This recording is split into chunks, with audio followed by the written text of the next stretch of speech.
Bashkimi Evropian dhe Banka Evropiane për Rindërtim dhe Zhvillim po vijojnë mbështetjen për zhvillimin e turizmit në rajonin e Korçës, përmes një sër projektesh që synojnë përmirësimin e infrastrukturës dhe zgjerimin e ofertës turistike. Ndër investimet e reja përfshihen ndërhyrjen në rrugë vendore, por edhe përmirësimi i siteve ekzistuese, me fokus të veçantë turizmin e aventurës.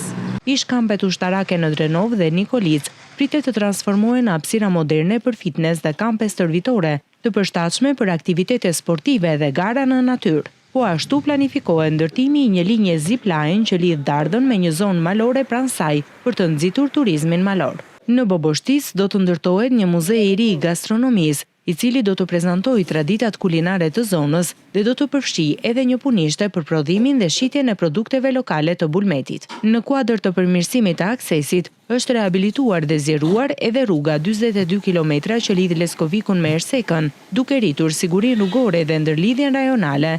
Këto investime janë pjesë e programit më të gjerë për infrastrukturën dhe zhvillimin e turizmit në Shqipëri, i financuar nga Bashkimi Evropian dhe Bergh, i cili synon zhvillimin e qëndrueshëm të turizmit në disa rajone të vendit, si dhe mbështetjen e bizneseve të vogla dhe të mesme në këtë sektor. Këto investime që priten së shpejti për rajonin e Korçës janë bërë të ditura nga shefja e bashkëpunimit, pjesë e delegacionit të Bashkimit Evropian në Shqipëri, Ridva Hajkinen.